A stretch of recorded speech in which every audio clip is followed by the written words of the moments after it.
In Jewish life, there is no greater source of celebration than a wedding. And if you think about it, it doesn't make any sense. Wedding is when you start something, there's no guarantee that it's going to last. There's no proof that the love is going to endure. Just look at the statistics. You have what they say is 50% or more of marriages end in divorce, and who knows if the other 50% are not marriages that are not really successful, but they don't necessarily end in divorce, but they're failed marriages. And yet, I'd say 99.9% of these marriages began with love. So marriage is a very untested institution at the time of the wedding, and yet we spend so much money on a wedding. Some people feel that that's wrong. We shouldn't spend so much money. Just get 10 people in a room and do whatever you have to do, and you're married legally without the fanfare, without the cost of tens of thousands of dollars, with a hall, a caterer, a photographer, flowers and music, and all the other things that go along with it. Play some music on a recorder and just have a minyan, because Jewish law requires a minyan at a chuppah. But why do you have to make such elaborate weddings? Now, I'm not here to tell people that it's wrong to make big weddings and one should make their weddings smaller, but the question is, why do we make big weddings? In some cases, we shouldn't spend too much money when it impoverishes people, but no one is going to say that weddings should be reduced to a small ceremony. In times of crisis, in times of the Holocaust, of course, people got married under the most horrible of conditions. But when we're living in an affluent society and we spend money on other things that are not so important, we certainly do justify spending money on a wedding. But why? What's so special about that wedding? Now, if you look at the reason for people getting married, there are certain mundane reasons. It's a good financial institution. Some people will say it's not. It legitimizes and institutionalizes the idea of procreation, that a child knows who the parents are, although society is changing all of that and destroying the fabric of marriage in many ways. And we have to work very hard to preserve this institution. But the question is, why do we have to preserve it? What is so special about it? In the Talmud, it tells us that a person who brings joy to a bride and a bridegroom and in a way fulfills the 5 words that are written in the book of Isaiah about the sounds of the joy, the sounds of the chassan and kala. It's mentioned 5 times, the Hebrew word kol, the sound. If a person brings joy to the bridegroom and the bride, they will merit the 5 words kol, the 5 sounds that were declared at Mount Sinai. There too, we find the word kol 5 times. So it's a great reward, and it's a 5-point reward. So I'd like to go into the 5 different dimensions, mystical dimensions, if you will, of marriage. Now, just to preface that with the statement in the Talmud describes the degree to which great sages would go to celebrate and to bring joy at a time of a wedding. One of the rabbis would juggle, and he was even criticized by one of his colleagues. You're denigrating the honor of the rabbinate of the Torah by acting like a clown. And then later on, they realized that this person was a very holy person, and precisely because he had acted like a clown at a wedding. And there's a long discussion in the Talmud about what happened. When he would juggle with myrtle leaves. And when this rabbi passed away, there was like a fire that surrounded his grave, whether it's a physical fire or a spiritual fire, and the rabbis who criticized him saw that, and they said, you know why he earned that special distinction, that his grave was set apart from everyone else's? It's because he acted in an unconventional way, because he acted in a way that seemed to point to his foolishness.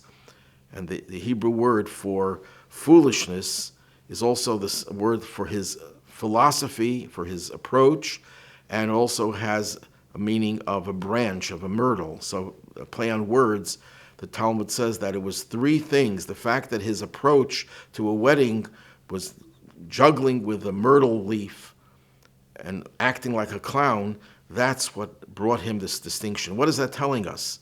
So Hasidic philosophy explains that a marriage is something that is so unconventional that it required an unconventional response and an unconventional effect. So let's try to understand the 5 different dimensions that are interconnected and interrelated. First of all, a marriage, the Talmud tells us, is a union of Ish and Isha. Ish means man and Isha is woman. Both man and woman have the letters Aish in them, which is fire, energy, power. The masculine and the feminine both have incredible power, very, very powerful forces. When you put powerful forces together, it could create an explosion if they're not put together the right way, if there's no tempering influence between these two energies. But that's why the word Ish, which has the word Aish in it, also has a Yud, the first letter of God's name. The word Isha, woman, which has the letters Aish in it, has a Hey at the end. Put together, Yud and a Hey forms one of God's names. So the Talmud says when you include the Yud and the Hey, you include God's name in the marriage between Ish and Isha, then the two fires don't clash, they actually complement one another. It brings peace, tranquility, and holiness into the home, and this is a marriage that will endure forever. So that's the first dimension of a marriage. A marriage is where we introduce the presence of God, and that is what makes the union of two very powerful, potent forces one that is not destructive, on the contrary. Number 2, the Zohar tells us, and it's a very familiar teaching, that a marriage is actually a reunion of 2 half-souls. What does that mean? Before we are born, our souls exist in another spiritual world, and the souls that we have there are split into 2. There's a masculine part and a feminine part. And they are born into different families, sometimes at different times. They could be 5, 10, 20 years apart. And divine providence allows for these 2 half-souls to bump into each other. It could be through a matchmaker, it could be through some other means. And when the courting takes place and it turns out that there's a certain chemistry between them, that means that you found your other half. You found your other half. And this is reflected in the very creation of Adam and Eve. Adam and Eve were one person, 2 bodies fused together, and then they were separated by God. They were back to back. They were separated by God, and they were brought together. So they were really 2 halves of one whole, separated and brought together. What does that mean? When God sends a soul into this world, he sends it with a mission, and he endows it with tremendous power that allows it to withstand all the pressures and challenges, but more importantly, the power to transform the physical world, starting with one's own body, and then expanding beyond that to one's own environment, and ultimately to transform the whole world. And that requires the twin energy of a man and a woman. Man and woman, even though they're 2 halves of one, they're different kinds, different halves. And until a person is married, they only have half of their divine energy. They can still accomplish a lot. And a person who remains single, not because they chose to remain single, but because of circumstances beyond their control, that doesn't mean that they're bad. That doesn't mean that they're defective. That means that God says, I am giving you only half of your energy, and you could accomplish and compensate for the other half. It's like a person who loses some use of one arm, the other arm will take up for the slack. So sometimes a single person could accomplish a lot more than a married person. But a person should always aspire to marriage, because that means that you're allowing yourself to become complete a complete spiritual entity with both halves of your soul united together to tackle the world and all the issues of society that need to be tackled and ultimately transformed. So that's the second level of a marriage. The idea of it's a reunion of two halves. And anyone who knows, who experienced the feeling of being separated from a loved one, separated from your children, from your parents, from your siblings, from your best friend, and after many years you're reunited, that is incredible joy. There can't be a greater source of joy than that. And that's why a wedding has unconventional joy and unconventional energy. That is the cause of that joy. The first reason was you're bringing God into the marriage. That's a cause and a source of joy as well, because true joy comes from God. Then we have the third dimension of a marriage, the third mystical dimension. It's a reflection of a cosmic marriage. What happened at Mount Sinai was the marriage of God with his people, with the Jewish people. God is likened to the bridegroom, and the Jewish people, we are likened to the bride. And at Mount Sinai, the wedding took place. And every wedding that we have between a man and a woman is a reflection of, and it invites into our lives that cosmic marriage and reinforces the cosmic marriage. The cosmic marriage strengthens our personal marriages, and our personal marriages, if they're proper and peaceful and productive and spiritual, it contributes to the cosmic marriage. Now, our sages tell us that when God gave us the Torah beforehand, he took the mountain, Mount Sinai, and he placed it over the people and said that if you don't accept the Torah, I'm going to drop the mountain and you will be buried there. Very strange that God had to coerce them. Doesn't it say in the Torah that the people, when they were told about the Torah, responded, Naseh v'nishma, we will do it, even before we know what it's about?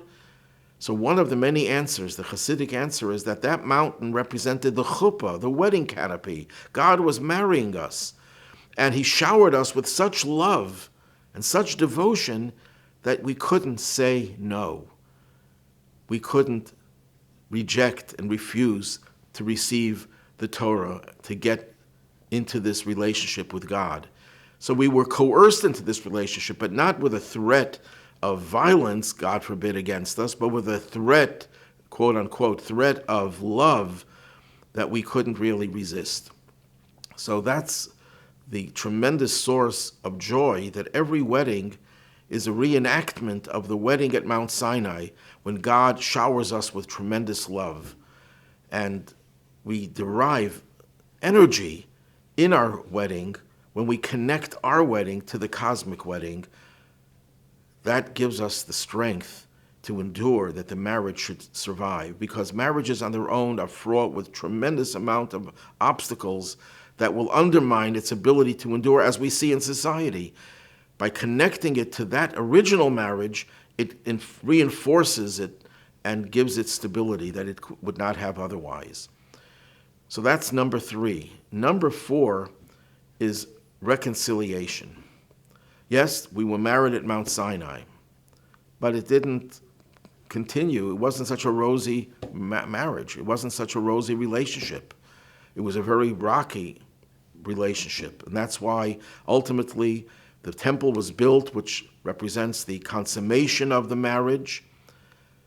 But that consummation was later on followed by the destruction of the temple. And then we reconciled again, but it was not as much of a love affair as it was in the first temple. Things were missing in the second temple. We didn't have the ark and other things that were missing.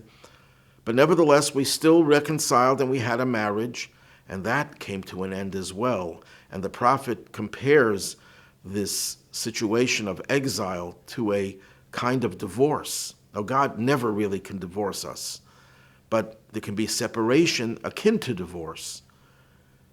Every time we get married, we rebuild the relationship between God and the Jewish people. We reconnect, not just on on a personal level, but on a collective level. This is why the marriage is such a happy occasion, because it's reconciliation. It contributes to that reconciliation, that we are no longer separated and divorced. And when reconciliation is sincere and it's powerful, it's the greatest source of joy.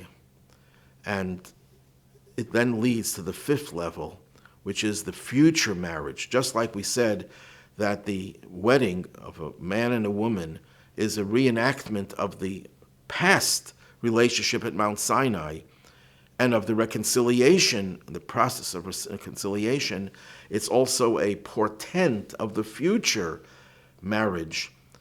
Some say that our marriage took place at Mount Sinai, but it was consummated with the building of the temple. But other midrashic sources say it'll be consummated with the coming of Mashiach.